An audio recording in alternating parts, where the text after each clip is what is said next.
Pasando lista. Algunas semanas más tarde volé a Londres. Iba a cubrir los campeonatos de Wimbledon, el torneo de tenis más importante del mundo, que es además uno de los pocos acontecimientos a los que voy donde el público no abuchea nunca y donde no hay ningún borracho en el estacionamiento. En Inglaterra hacía un tiempo caluroso y nublado, y yo recorría a pie todas las mañanas las calles bordeadas de árboles próximas a las pistas de tenis, pasando junto a adolescentes que hacían fila para adquirir las entradas que quedaban y junto a vendedores ambulantes de fresas con nata.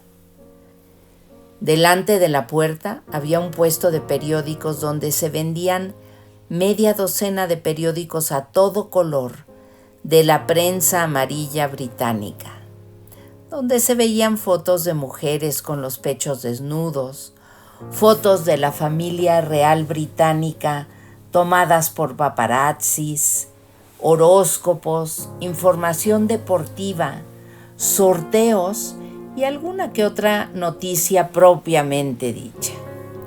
El titular más importante del día se escribía en una pizarra pequeña que se apoderaba en el último paquete de periódicos y solía decir algo así como Diana pelea con Charles o Gaza dice al equipo quiero millones. La gente arrebataba estos periódicos, devoraba los chismes y yo había hecho siempre lo mismo en mis visitas anteriores a Inglaterra. Pero ahora, por alguna razón, me daba cuenta de que cada vez que leía alguna cosa estúpida o descerebrada, pensaba en Maury. Me lo imaginaba constantemente en aquella casa, con el falso plátano y los suelos de madera, contándose el aliento, aprovechando al máximo cada momento con sus seres queridos, mientras yo dedicaba tantas horas a cosas que no significaban absolutamente nada para mí. Las estrellas de cine, las supermodelos, las últimas declaraciones de Lady Di o de Madonna o de John F. Kennedy Jr. Yo envidiaba extrañamente la calidad del tiempo de Maury, a la vez que lamentaba que cada vez dispusiera de menos. ¿Por qué nos preocupábamos de tantas cosas que nos distraían? En mi país estaba en pleno apogeo el juicio de O.J. Simpson y había personas que renunciaban a todas sus horas del almuerzo para poder verlo y dejaban grabando el resto para poder seguir viéndolo por la noche. No conocían a O.J. Simpson, no conocían a nadie que hubiera intervenido en el caso, pero renunciaban a días y semanas enteras de sus vidas enviciados con el drama de otra persona. Yo recordaba lo que había dicho Maury durante nuestra visita. La cultura que tenemos no hace que las personas se sientan contentas de sí mismas. Y uno ha de tener la fuerza suficiente para decir que si la cultura no funciona, no hay que tragársela. Maury, fiel a estas palabras suyas, había desarrollado su cultura propia mucho antes de ponerse enfermo. Tertulias, paseos con amigos, bailar con su música en la iglesia de la Plaza Harvard. Había puesto en marcha un proyecto llamado Casa Verde, gracias al cual la gente pobre podía disponer de asistencia de salud mental. Leía libros para encontrar ideas nuevas que exponer en sus clases. Visitaba y recibía visitas de sus compañeros. Seguía en contacto con sus antiguos alumnos, escribía cartas a amigos lejanos. Dedicaba más tiempo a comer y a contemplar la naturaleza y no desperdiciaba el tiempo delante de la televisión viendo comedias o películas de la semana. Se había creado una crisálida de actividades humanas: conversación, trato, afecto, y ésta llenaba su vida como un cuenco de sopa que rebosa. Yo también me había desarrollado mi propia cultura: el trabajo. En Inglaterra trabajaba para 4 o 5 medios de comunicación haciendo malabarismos como un payaso. Pasaba 8 horas al día ante la computadora introduciendo mis artículos para enviarlos a los Estados Unidos. También realizaba trabajos de televisión, recorriendo con un equipo diversas partes de Londres. Además, enviaba por teléfono crónicas para la radio todas las mañanas y todas las tardes. Aquella carga de trabajo no era anormal. A lo largo de los años yo había tomado al trabajo por compañero y había dejado de lado todo lo demás. En Wimbledon, yo comía en la pequeña cabina de madera donde trabajaba y no le daba importancia. Un día especialmente loco, una jauría de periodistas había intentado dar caza a André Agassi y a su célebre novia, Brooke Shields.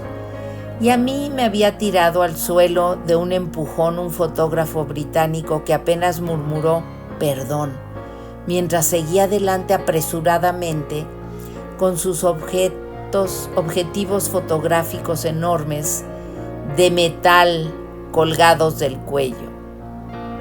Recordé otra cosa que me había dicho Maury. Pasando lista, algunas semanas más tarde volé a Londres.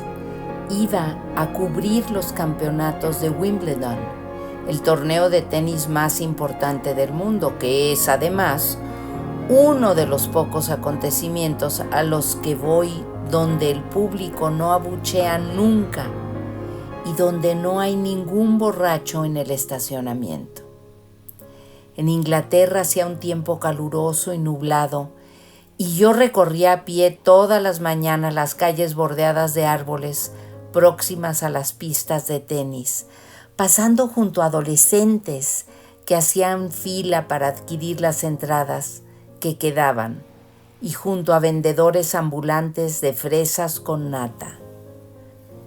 Delante de la puerta había un puesto de periódicos donde se vendían media docena de periódicos a todo color de la prensa amarilla británica, donde se veían fotos de mujeres con los pechos desnudos, fotos de la familia real británica tomadas por paparazzis, horóscopos, información deportiva, sorteos y alguna que otra noticia propiamente dicha.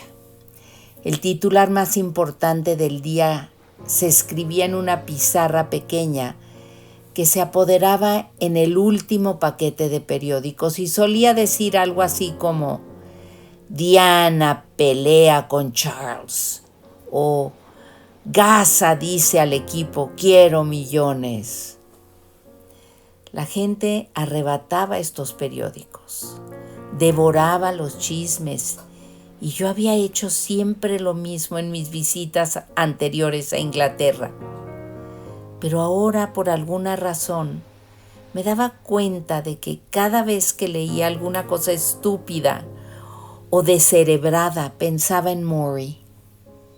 Me lo imaginaba constantemente en aquella casa, con el falso plátano y los suelos de madera, contándose el aliento, aprovechando al máximo cada momento con sus seres queridos, mientras yo dedicaba tantas horas a cosas que no significaban absolutamente nada para mí.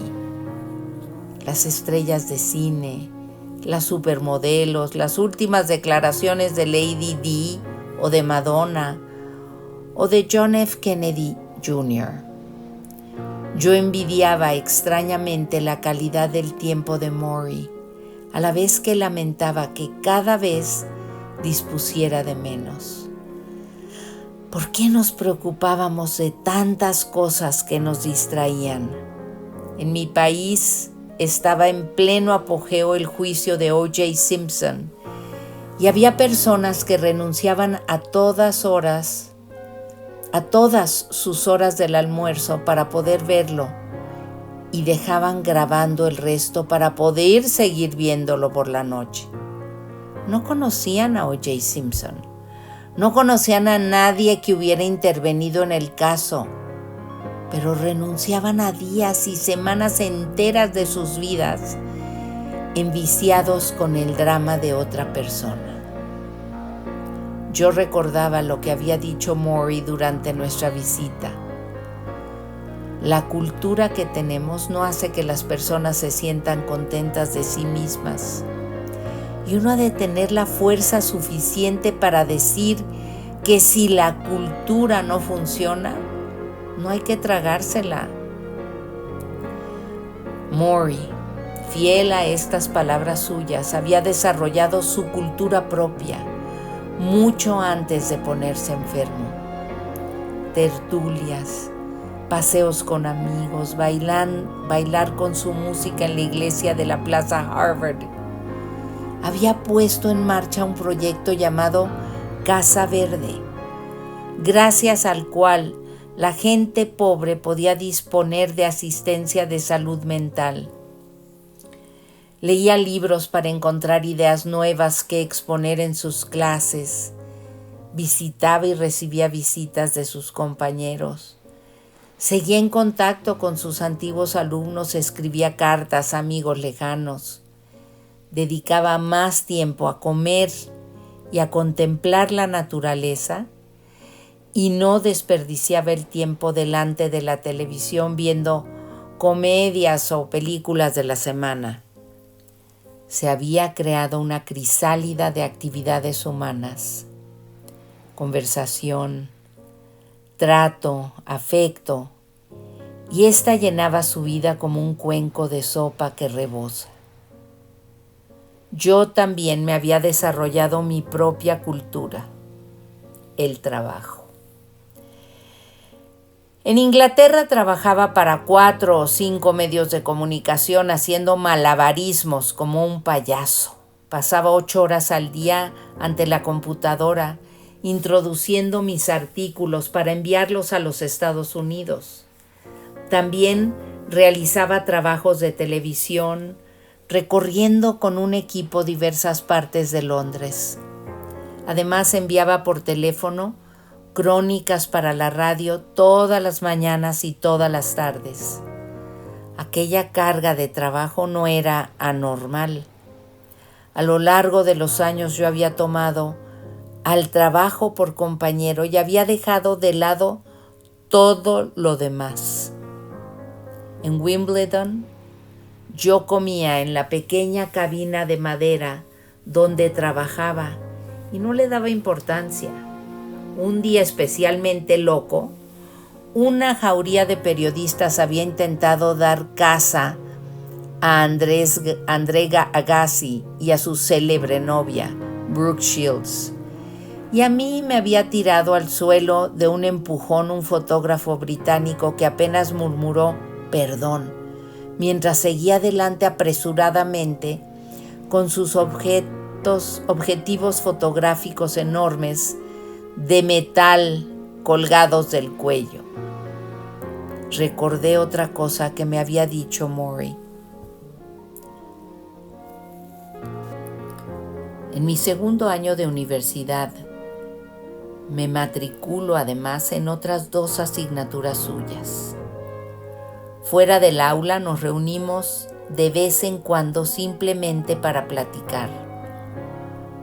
Yo no había hecho aquello nunca con ningún adulto que no fuera pariente mío, pero me siento cómodo al hacerlo con Maury. Y él da la impresión de estar cómodo al dedicarme su tiempo. ¿Dónde nos reuniremos hoy?, me pregunta alegremente cuando entro en su despacho.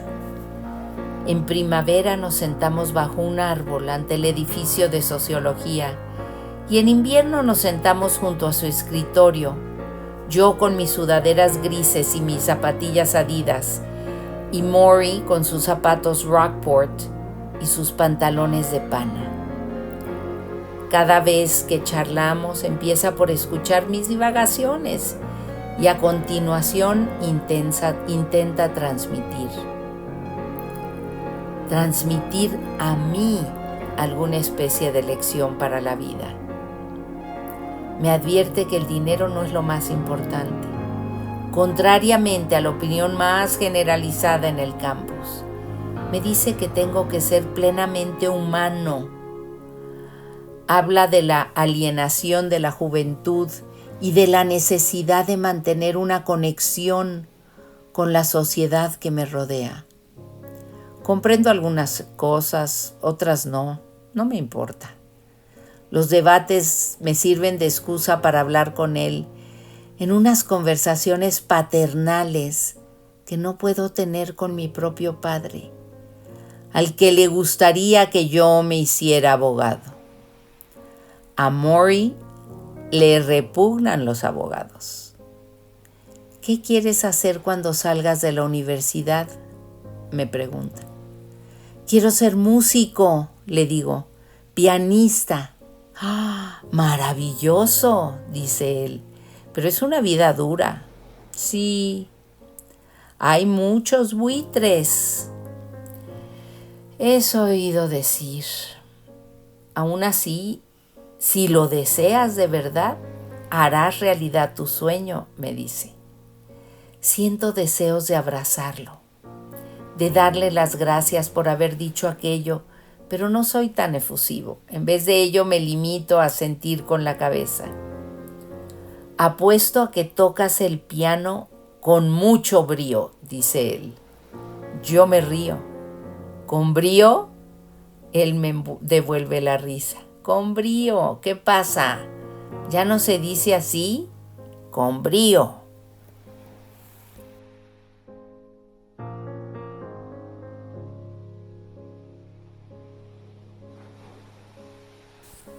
El primer martes, hablamos del mundo. Connie abrió la puerta y me hizo pasar. Maury estaba en su silla de ruedas junto a la mesa de la cocina. Llevaba una camisa de algodón que le quedaba grande y unos pantalones de chandal que le venían más grandes todavía. Le venían grandes porque se le habían atrofiado las piernas hasta quedar más pequeñas que tallas normales de ropa. Se le podían rodear los muslos con las dos manos tocándose los dedos. Si pudiera ponerse de pie, no mediría más de 1,5 metros y seguramente le vendrían bien unos vaqueros de un chico de 6º año. Te he traído una cosa, le anuncié mostrando una bolsa de papel marrón. Al venir del aeropuerto me había pasado por un supermercado próximo y había comprado algo de pavo, ensalada de papas, ensalada de pasta y bagels. Ya sabía que había bastante comida en la casa, pero quería aportar algo. Me sentía impotente para ayudar a Maury de ningún otro modo. Y recordaba su afición por la comida. ¡Ay, cuánta comida!, dijo con voz cantarina. Bueno, ahora tienes que comértela conmigo. Nos sentamos a la mesa de la cocina que estaba rodeada de sillas de mimbre.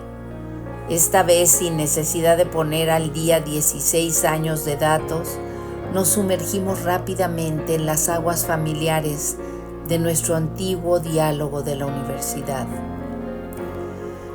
Maury me hacía preguntas, escuchaba mis respuestas, se detenía a añadir, como un buen cocinero, el aderezo de algo que a mí se me había olvidado o de lo que no me había dado cuenta. Me interrogó acerca de la huelga del periódico y, fiel a su modo de ser, no fue capaz de comprender por qué los dos bandos no se comunicaban entre sí, simplemente y resolvían sus problemas. Yo le dije que no todo el mundo era tan listo como él. De vez en cuando tenía que hacer una pausa para ir al baño, un proceso que requería cierto tiempo. Connie lo llevaba en su silla de ruedas hasta el retrete y ahí lo izaba de la silla, lo sujetaba mientras él orinaba en el cuenco. Cada vez que volvía parecía cansado. ¿Recuerdas cuando dije a Ted Koppel que al cabo de muy poco tiempo alguien tendría que limpiarme el trasero? Me dijo. Yo me reí. Un momento así no se olvida. Bueno, pues creo que se acerca ese día. Y eso sí que me preocupa. ¿Por qué? Porque es el síntoma definitivo de la dependencia. Que alguien te limpie el trasero. Pero estoy procurando resolverlo. Estoy intentando disfrutar del proceso. ¿Disfrutar del proceso? Sí. Al fin y al cabo volveré a ser un niño de pecho una vez más. Es una manera singular de verlo. Bueno, ahora tengo que ver la vida de una manera singular. Afrontémoslo. No puedo ir de compras. No puedo ocuparme de las cuentas del banco. No puedo sacar la basura. Pero puedo sentarme aquí, con mis días menguantes y meditar sobre lo que considero importante en la vida. Cuento con el tiempo y con la lucidez suficientes para hacerlo. Así pues, dije yo respondiendo de manera reflejamente y cínica, supongo que la clave para encontrar el sentido de la vida es dejar de sacar la basura. Él se rió y a mí me alivió que lo hiciera. Cuando Connie se llevó los platos, yo me fijé en un montón de periódicos que evidentemente habían sido leídos antes de mi llegada. ¿Te molestas en mantenerte al día de las noticias?, le pregunté. Sí, dijo Maury. ¿Te parece extraño?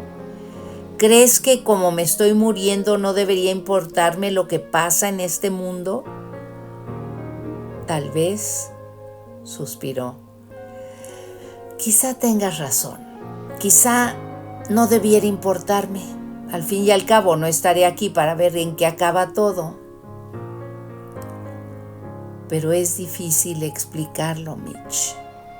Ahora que estoy sufriendo me siento más cerca que nunca de la gente que sufre. La otra noche vi en televisión a la gente de Bosnia que cruzaba las calles. Les disparaban, los mataban, víctimas inocentes. Y simplemente me eché a llorar. Siento su angustia como si fuera la mía propia. No conozco a ninguna de esas personas, pero ¿cómo podría expresarlo? Casi me siento atraído por ellas. Se le humedecieron los ojos. Y yo intenté cambiar el tema, pero él se limpió la cara y me hizo callar con un gesto. Ahora lloro constantemente, me dijo. No importa. Asombroso, pensé yo. Yo trabajaba en el sector de la información. Cuando alguien se moría, yo cubría la información, entrevistaba a los familiares afligidos, incluso asistía a los funerales y no lloraba nunca. Maury estaba llorando por el sufrimiento de personas que estaban a medio mundo de distancia. ¿Esto es lo que llega al final?, me pregunté. ¿Es posible que la muerte sea la gran niveladora, la única cosa grande que es capaz de conseguir por fin que las personas que no se conocen derramen una lágrima las unas por las otras? Maury se sonó la nariz ruidosamente con el pañuelo de papel. No te molesta que un hombre llore, ¿verdad? Ay, claro que no, respondí con demasiada precipitación. Él sonrió. Ay, Mitch, Voy a lograr que te desinhibas. Un día te voy a enseñar que no importa llorar. Sí, sí, dije yo. Sí, sí, dijo él. Nos reímos los dos porque él decía lo mismo casi 20 años atrás. Principalmente los martes. En realidad, los martes habían sido siempre los días que pasábamos juntos. La mayor parte de mis clases con Maury tenían lugar los martes. Él tenía sus horas de tutoría los martes y cuando preparé mi tesis, que se basó en buena parte en las sugerencias de Maury desde el primer momento, nos reuníamos los martes ante su escritorio o en la cafetería o en la escalinata del edificio Perlman para revisar el trabajo. Así pues, parecía propio que volviésemos a reunirnos un martes, ahí, en la casa que tenía delante el falso plátano. Cuando me disponía a marcharme, se lo comenté a Maury. Somos personas de los martes, dijo él. Personas de los martes, repetí yo. Maury sonrió. Mitch, me preguntaste por qué me preocupaba de personas a las que ni siquiera conozco, pero ¿quieres que te diga lo que más estoy aprendiendo con esta enfermedad? ¿Qué es? Que lo más importante de la vida es aprender a dar amor y a dejarlo entrar. Su voz se redujo a un susurro. Déjalo entrar. Creemos que no nos merecemos el amor. Creemos que si lo dejamos entrar, nos volveremos demasiado blandos. Pero un hombre sabio que se llama Levine lo expresó ciertamente. Dijo, el amor es el único acto racional.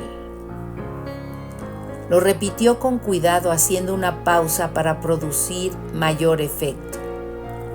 El amor es el único acto racional. Yo asentí con la cabeza como un buen alumno y él suspiró débilmente. Me acerqué a él para darle un abrazo y después, aunque en realidad no es un gesto típico de mí, le di un beso en la mejilla. Sentí sus manos debilitadas sobre mis brazos, la pelusa de su barba que me rozaba la cara. ¿Así que volverás el martes que viene?, susurró. Entra en el aula, se sienta y no dice nada. Nos mira, nosotros lo miramos a él. Al principio se oyen unas risitas, pero Maury no hace más que encogerse de hombros y por fin impera un silencio profundo y empezamos a percibir los sonidos más leves. El zumbido del radiador en el rincón del aula, la respiración nasal de un estudiante gordo. Algunos estamos inquietos. ¿Cuándo va a decir algo? Nos revolvemos, miramos los relojes. Algunos estudiantes miran por la ventana intentando situarse por encima de todo aquello. Esta situación dura sus buenos 15 minutos hasta que Maury interviene por fin con un susurro. ¿Qué está pasando aquí?, pregunta. Y poco a poco se inicia una discusión, lo que pretendía Maury desde el principio, sobre el efecto del silencio sobre las relaciones humanas.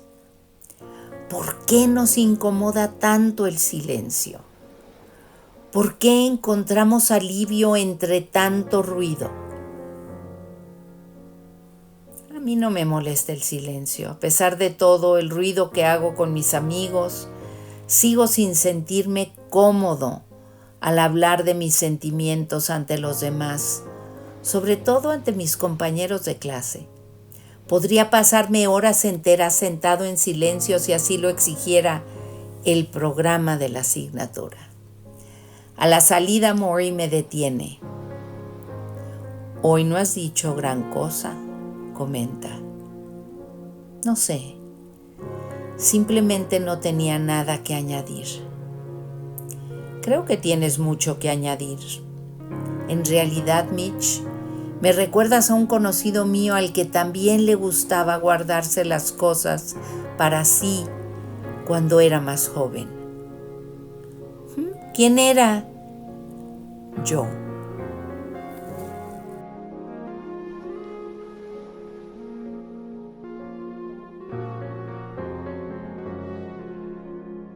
El segundo martes.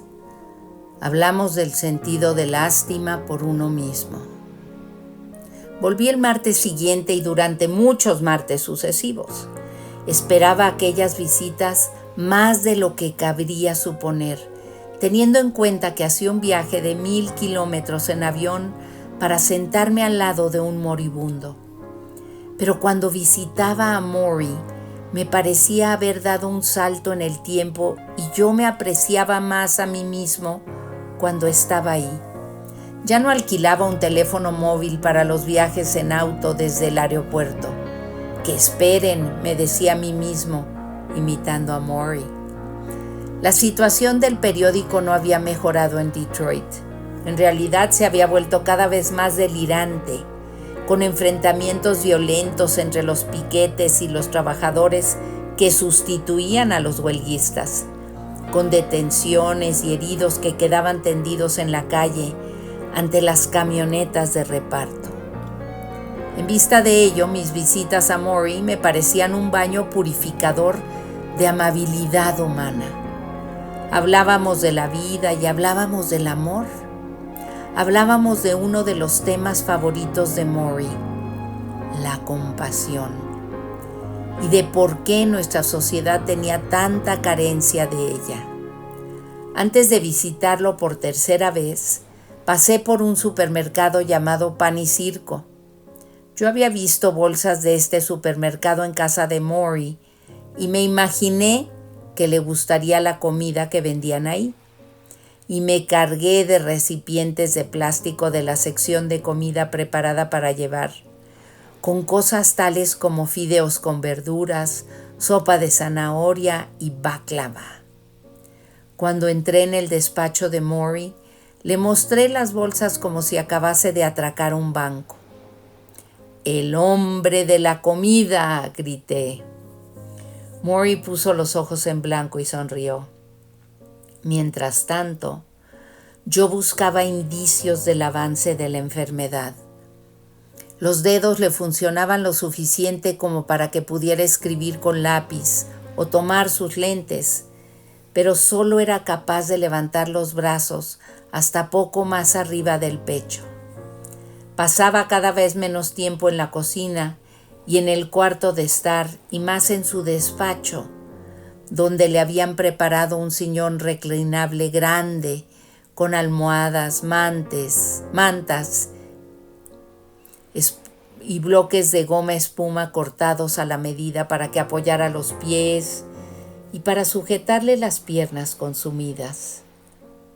Tenía una campanilla al alcance de la mano y cuando necesitaba que le acomodasen la cabeza o cuando tenía que ir al baño, como lo llamaba él, agitaba la campanilla y acudían Connie, Tony, Berta o Amy, su pequeño ejército de asistentes domésticos.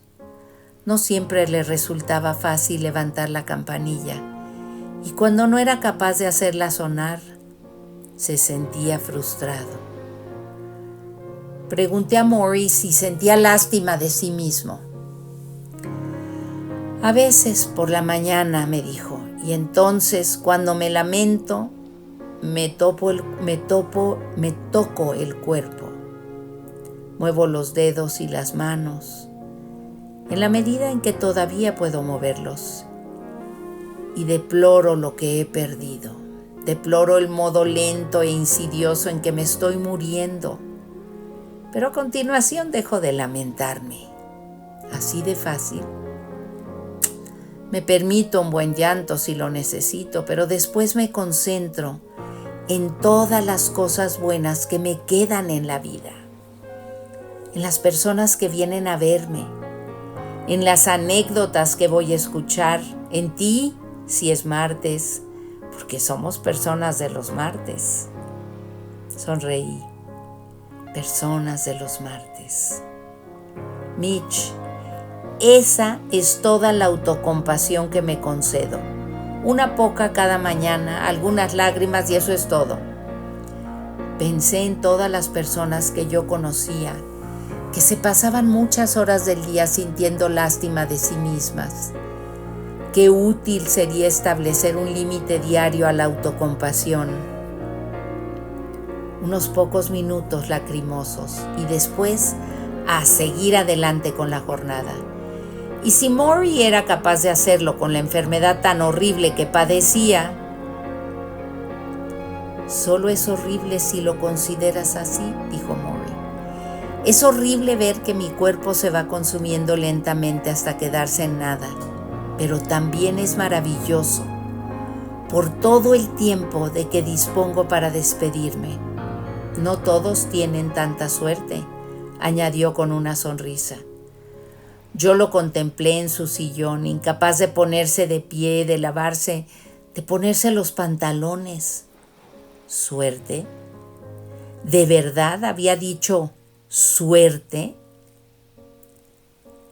En una pausa, una vez que Maury tuvo que ir al baño, hojeé un periódico de Boston que estaba cerca de su sillón. Traía una crónica sobre una pequeña población de leñadores, donde 2 muchachas adolescentes habían torturado y asesinado a un hombre de 73 años que se había hecho amigo de ellas, y después habían organizado una fiesta en la casa sobre ruedas de él y habían exhibido el cadáver.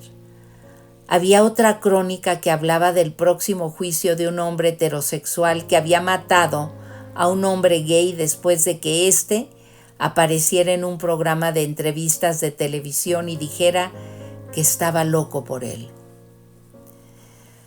Solté el periódico. Volvieron a traer a Maury en su silla de ruedas. Sonreía como siempre y Connie se dispuso a llevarlo de la silla de ruedas al sillón reclinable. ¿Quieres que yo lo haga?, le pregunté. Se produjo un silencio momentáneo y ni siquiera estoy seguro de por qué me había ofrecido. Pero Maury miró a Connie y le dijo, ¿puedes enseñarle a hacerlo? Claro, dijo Connie.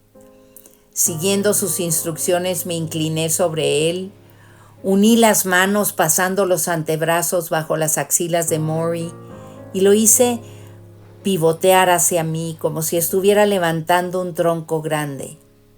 Después me incorporé levantándolo a él a la vez. Normalmente cuando levantas a una persona esperas que ésta se aferre a ti con los brazos, pero Maury no era capaz de hacerlo. Era en su mayor parte un peso muerto y yo sentí que su cabeza rebotaba suavemente sobre mi hombro y que su cuerpo caía flácido sobre el mío, como una hogaza grande y mojada. ¡Ah!, suspiró suavemente. Ya te tengo, dije yo. El tenerlo en los brazos de ese modo me conmovió de una manera que no soy capaz de describir. Lo único que puedo decir es que sentí las semillas de la muerte dentro de su cuerpo que se encogía. Y cuando lo deposité en el sillón, colocándole la cabeza en las almohadas, comprendí muy fríamente que se nos acababa el tiempo. Y yo tenía que hacer algo. Es mi tercer año de universidad, 1978. Cuando la música disco y las películas de Rocky causan furor en nuestra cultura. Estamos en una materia de sociología poco corriente en la Universidad de Brandeis. Se trata de lo que Maury llama procesos de grupo. Cada semana estudiamos los modos en que los estudiantes del grupo se relacionan entre sí, cómo reaccionan ante el enojo, los celos, la atención. Somos ratones de laboratorio humanos. con mucha frecuencia alguien acaba llorando. Yo lo llamo la asignatura de los sensibleros. Morrie dice que debo tener más amplitud en mi forma de ver las cosas. Este día, Morrie dice que tiene preparado un ejercicio para que lo ensayemos. Debemos ponernos de pie, dando la espalda a nuestros compañeros y dejarnos caer de espaldas, confiados en que otro estudiante nos cachará. La mayoría nos sentimos incómodos al hacerlo y no somos capaces de dejarnos caer más de unos centímetros antes de incorporarnos de nuevo. Nos reímos avergonzados. Por último, una estudiante, una muchacha delgada, callada, de pelo negro, que he observado que lleva casi siempre gruesos jerseys blancos de pescador, cruza los brazos sobre el pecho, cierra los ojos, se deja caer hacia atrás y no titubea, como en ese anuncio del té Lipton en que la modelo se deja caer en la piscina. Tengo durante un momento la seguridad de que va a caer al suelo. En el último instante, el compañero que se le ha asignado la toma por la cabeza y por los hombros y la levanta torpemente. ¡Bien!, gritan algunos estudiantes, otros aplauden. Morrie sonríe por fin. ¿Ya lo ves?, le dice a la chica. Has cerrado los ojos. En eso estribó la diferencia. A veces no eres capaz de creerte lo que ves, tienes que creer lo que sientes. Y si quieres que los demás lleguen a confiar en ti, también tú debes sentir que puedes confiar en ellos, aunque estés a oscuras, aunque te estés cayendo.